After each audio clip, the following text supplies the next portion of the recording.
BBA, BCA, BCom Computers, 100% placement guarantee. I create Degree College, Kukatpalli, Hyderabad. నమస్తే అమ్మా. నమస్తే అమ్మా. శ్రావణ శుక్రవారాల గురించి ఈరోజు మాట్లాడుకుంటే వరలక్ష్మి వ్రతం ముందు ఫస్ట్ మనం సెకండ్ వారమే చేస్తాం కదా. ఒకవేళ మిస్ అవుతుంది అనుకుంటే ఫస్ట్ వారం చేసుకోవచ్చా, చేసుకోకూడదా? ఒకవేళ సెకండ్ వారం మిస్ అయితే మళ్ళీ ఎప్పుడు చేసుకోవాలి? ఇలాంటివి కామన్ సందేహాలు వస్తూ ఉంటాయి. అసలు సెకండ్ వారం ఫస్ట్ వారం అని కాదమ్మా లెక్క. పౌర్ణమికి ముందు వచ్చే శుక్రవారం అని లెక్క. అచ్చా. ఒక్కొక్కసారి శుక్రవారం నాడే శ్రావణ మాసం వచ్చిందనుకో, అప్పుడు ఏమవుతుంది, 3వ వారం అవుతుంది.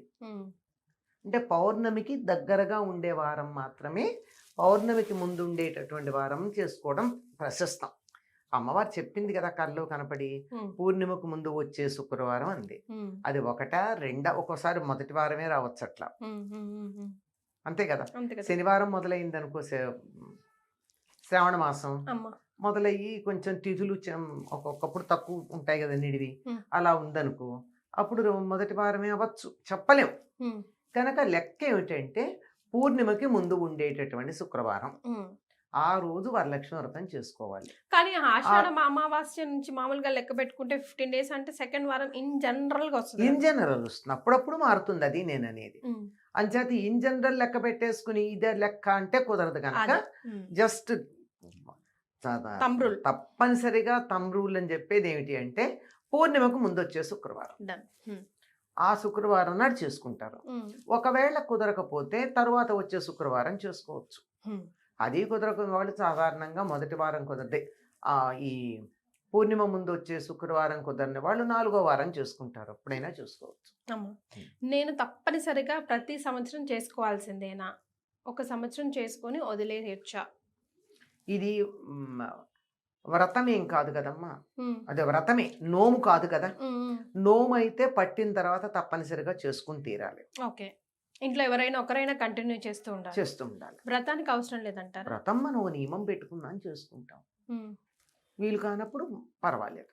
ఓకే, ఒక్కొక్క సంవత్సరం వీలు కాదమ్మా, ఇంట్లో ఏవో శుభమో అశుభమో ఏదో జరిగి కుదరదు, మునిగిపోయిందేం లేదు, వచ్చే ఏడాది చేసుకోవచ్చు, దండం పెట్టుకుంటాం. మనకి ఆ టైంకి ఎలాగో మనసు ఇలా కొంచెం గిలి ఉంటుంది, అలా ఉన్నప్పుడు అమ్మవారిని తలుచుకుని దండం పెట్టుకుంటే చాలు, అంతే.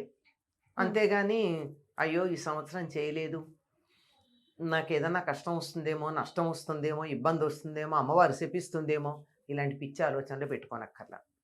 అసలు వరలక్ష్మి వ్రతం వరాలు ఇచ్చే వ్రతం అని చెప్తా ఉన్నారు కదా, ఏమేమి వరాలు ఇస్తారు, ఎవరెవరు చేయాలి?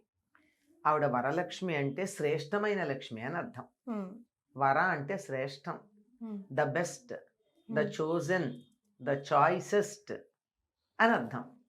అంటే అన్ని లక్ష్ముల్లోకి ది బెస్ట్. అక్కడ 10 రకాలు ఉంటాయి, 10లో నేను ఇది కావాలి అని ఎన్నుకున్నది వర. అటువంటి వరలక్ష్మి అంటే అన్ని లక్ష్ముల్లోకి ఉత్తమమైన లక్ష్మి ఏదైతే ఉందో అది ఇస్తుంది.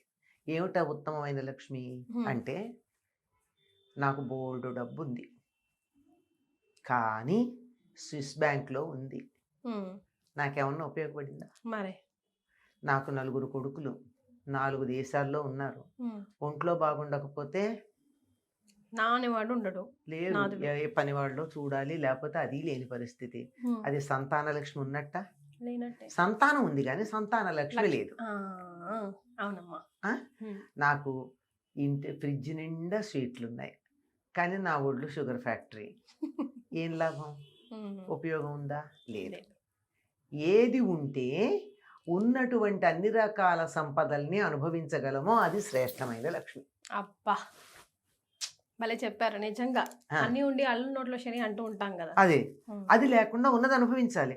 ఉన్నవాళ్ళు ఒకళ్ళో ఇద్దరు పిల్లలు నేను పిలిస్తే పలికేటట్టుగా, నాకు రోజు అమ్మా నాన్న అని పలకరించేట్టుగా ఉంటే అది సంతాన లక్ష్మి. నాకున్న విద్య, నేను హాయిగా బతికి 10 మందికి నేను మంచి మాటలు చెప్పడానికి ఉపయోగపడితే ఆ విద్యాలక్ష్మి ఉన్నట్టు. నాకున్నటువంటి ధాన్యం, నేను హాయిగా తిని 10 మందికి పెట్టి వాళ్ళు నన్ను చూసి కడుపు చల్లగా మంచి భోజనం పెట్టావనేట్టుగా నాకు ధాన్యం ఉంటే అప్పుడు ధాన్యలక్ష్మి ఉన్నట్టు, పాడైపోకుండా. ఇలా ప్రతిదీ కూడా నాకున్నది నాకు ఉపయోగపడుతూ దాన్ని నేను నలుగురికి వినియోగించగలిగినటువంటి శక్తి నాకు వచ్చేది ఏదైతే ఉందో అది శ్రేష్టమైన లక్ష్మి. అటువంటి శ్రేష్టమైన లక్ష్మి ఏమిటి అంటే వరలక్ష్మి వ్రత కథలో ఉంటుంది. అమ్మవారు చెప్తుంది కదా, ఆ అమ్మాయి పేరు చారుమతి. అంటే మంచి బుద్ధి కలిగింది. మంచి బుద్ధి కలిగింది గనకే అత్తగారులని మామగారిని బాగా చూసుకుంది, భర్తకు అనుకూలంగా ఉంది, ఉన్న దాంతో తృప్తిగా ఉంది, గయ్యాళిగా ఉండేది కాదు, ఎప్పుడు మంచి మాటలే మాట్లాడేది, ఎవరితో దెబ్బలాడేది కాదు. ఇవి లక్ష్మి ఉండడానికి కారణాలు. ఇవి ఉన్న వాళ్ళ దగ్గర లక్ష్మి ఉంటుందమ్మా, అంతే అంతే. అలా ఉన్నది గనక నీకు దయతలిచాను, నువ్వు వ్రతం చేసుకో, నిన్ను అనుగ్రహిస్తాను, ఫలానా రోజును చేసుకోమని చెప్పింది. ఈవిడ చారుమతి కదా, మంచి బుద్ధి కదా, అంచేత ఇంట్లో పెద్దవాళ్ళకి చెప్పింది, ఇట్లా కాలొచ్చిందండి చేసుకోనా అని. వాళ్ళు చేసుకోమన్నారు. అంటే వాళ్ళ సపోర్ట్ ఉంటే బాగా చేసుకోవచ్చు కదా. తర్వాత నువ్వు చేసుకో అని అమ్మవారు చెప్పింది, కానీ ఈ అమ్మాయి ఏం చేసింది, ఊళ్ళో వాళ్ళందరికీ చెప్పి అందరూ రండి. అంటే నాకు వచ్చేటటువంటి మేలు 10 మందికి కలగాలని కోరుకోవడం మంచి బుద్ధి. అందుకే ఆవిడికి కనపడింది. ఈ వ్రతం అంతా అయ్యాక ఏం జరిగింది, ఒక ప్రదక్షిణం చేస్తే వాళ్ళకి అందెలు వచ్చాయి కాలికి, రెండో ప్రదక్షిణం చేస్తే ఒళ్ళంతా నగలు వచ్చాయి, మూడో ప్రదక్షిణం చేసేప్పుడు బయట గోలగోలగా ఉంది. ఏమిటి గోలంటే తీసుకెళ్ళడానికి భర్తలు వచ్చారట వీళ్ళందరికీ. అంటే వ్రతానికి వచ్చేటప్పుడు ఒకళ్ళు వచ్చారు, తీసుకెళ్ళడానికి భర్తలు వచ్చారు. అన్నిటికన్నా గొప్ప సంపద ఏమిటి, సౌభాగ్యం. ఏమిటి, పసుపు కుంకుమ. పసుపు కుంకుమ సరే, భర్తలు భార్యలు తీసుకెళ్ళడానికి భర్తలు వచ్చారే, ఇంతకన్నా గొప్ప సంపద ఆడవాళ్ళకి ఏం కావాలి, కొంగున భర్తను కట్టేసుకోవడాన్ని మించిన సంపద ఏం కావాలి. వచ్చేప్పుడు వాళ్ళు దింపారో లేదో తెలియదు, వీళ్ళంతటి వీళ్ళే పాపం కష్టపడి వచ్చారు. ఇప్పటికీ వాళ్ళ భర్తలకి భార్యల మీద ప్రేమ పెరిగిపోయి తీసుకెళ్ళిపోవడానికి ఇంటికి వచ్చారు. మరే మీరు లేని ఇల్లు మేము చూడలేము అన్నట్టు, నువ్వు లేకపోతే ఉండలేనన్నట్టు. ఇంతకు మించిన సౌభాగ్యం ఏ ఆడదానికైనా ఉంటుందా, ఉండదమ్మా. బోల్డ్ నగలు ఉన్నాయి, బ్రహ్మాండమైన ఇల్లు ఉంది, మంచి చీరలు కట్టుకుని నగలు పెట్టుకుని భర్త ఇంటికే రాకపోతే ఆవిడకి ఆ నగలు ఎందుకు, ఆ చీరలు ఎందుకు కదా. కనుక భార్యల్ని తీసుకెళ్ళడానికి భర్తలు వచ్చారు అన్నది అన్నింటికన్నా గొప్ప సంపదమ్మా. అది వరలక్ష్మి, శ్రేష్టమైనటువంటి లక్ష్మి. అన్నిటికన్నా మించింది ఏమిటో తెలుసా, ఇల్లాలి ముఖాన చిరునవ్వు అన్నది ఇంట్లో వాళ్ళందరూ ఆనందంగా ఉంటే ఉంటుంది. అటువంటి చిరునవ్వుని కలిగించే వ్రతం వరలక్ష్మి వ్రతం. సూపర్. అయితే థంబ్ రూల్స్గా మనం గుర్తుపెట్టుకోవాల్సిన నియమాలు ఏంటమ్మా వరలక్ష్మి? ఇప్పుడు తోరంకి దగ్గర నుంచి చాలా రూల్స్ ఉంటాయి కదా, అంటే పర్ఫెక్ట్ గా మనం చేయాల్సినవి. ఇందులో ఇంకోటి ఏంటి, మీరు అసలు గమనించాల్సిన విషయం ఒకటి ఏంటంటే, ఇందులో అది మగధ దేశం, కుండిన నగరం, ఆవిడ పేరు చారుమతి. ఇన్ డీటెయిల్స్ ఉన్నాయా? చారుమతి గారు మొగుడు గారి పేరేంటి? లేదు, పేరు మెన్షన్ చేయలేదు కదా. అంటే ఎవరికి ఇంపార్టెన్స్ ఉందో వాళ్ళ పేరే చెప్తారు మన దేశంలో. ఆడవాళ్ళ నాయకత్వం ఉన్న చోట ఆడవాళ్ళ పేరే చెప్తారు. కనుక ఆడవాళ్ళని అనగదొక్కలేదండోయ్, ఎంత ఇంపార్టెన్స్ ఇచ్చారో చూడండి.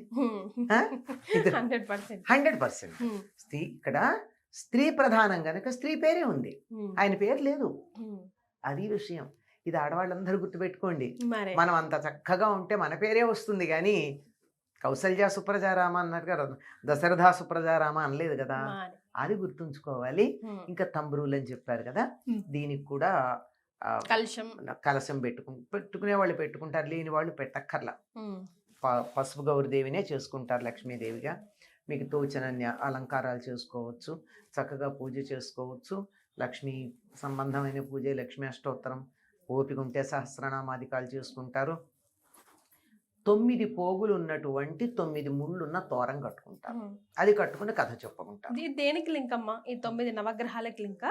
లేదమన్నా 9 శ్రేష్టమని లక్ష్మీదేవికి సంబంధించిన 9 నామాలు చెప్పుకుంటారు అక్కడ. చెంచలైన మహా ప్రథమ గ్రంథిం పూజయామి అని చెప్తూ 9 గ్రంథులకి 9 నామాలు చెప్పి ఆవిడికి కమలాలయాయ నమః ద్వితీయ గ్రంథిం పూజయామి అని వస్తుంది. అట్లా వచ్చి ఆ పూజ అయిన తర్వాత, దాన్ని ఆ పూజ చేసిన తర్వాత ఎలాగో అమ్మవారికి ఒకటి ఇచ్చి ఒక ముత్తైదుని పెట్టుకుంటారు కనుక ముత్తైదుకి ఒకటి ఇవ్వడానికి ఉంచి తాను కట్టుకుని అప్పుడు కథ చదువుకుంటారు. ఈ చెప్పిన కథ ఏదైతే ఉందో చారుమతి కథ, అది చదువుకుంటారు. ఇక్కడ సాధారణంగా పూజ చేయించినటువంటి బ్రాహ్మణుడికి 12 కుడుములు వాయినం ఇస్తారు.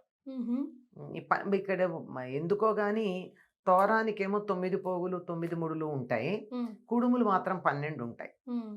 అలాగే 12 చెప్పినటువంటి పూజ చేయించిన బ్రాహ్మణుడికి అలాగే 12 కుడుములు వాయినంగా ముత్తైదుకి ఇస్తారు. ఈ కుడుముల బదులు ఎక్కువగా పూర్ణం బూరెలు ఇస్తూ ఉంటారు. తప్పనిసరిగా ఈరోజు పూర్ణం బూరెలు చేసి అమ్మవారికి నివేదన చేసి అలాగో పనవాన్నం లాంటివి ఉండనే ఉంటాయి. ప్రత్యేకత ఏమిటంటే పూర్ణాలు. ఈ పూర్ణాలు చేసి ఇవి కూడా శనగపప్పుతో కాకుండా పెసరపప్పుతో చేసే పద్ధతి ఉంది.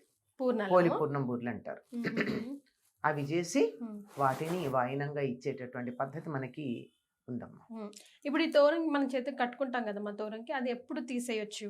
సాధారణంగా వినాయక చవితి నాడు తీస్తారమ్మా. అప్పటి వరకు పెట్టుకోవాలి. అప్పటి వరకు ఈ మంగళవారం తోరాలు కానీ శుక్రవారం తోరాలు కానీ అవన్నీ వినాయక చవితికి పెట్టుకుంటారు.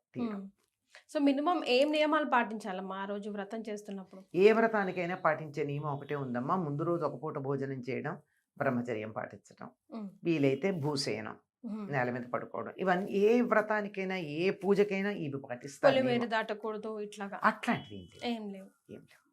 అస్సలు ఇవన్నీ చక్కగా వేడుకగా చేసుకునే వ్రతాలు. అంత ఇలా బంధించేసి అమ్మో ఇలా చేస్తే ఇలా అయిపోతుందని భయపెట్టేటటువంటివి ఏం లేవు. హాయిగా సంతోషంగా చేసుకునేవి. చాలా సంతోషం అమ్మా, ధన్యవాదాలు.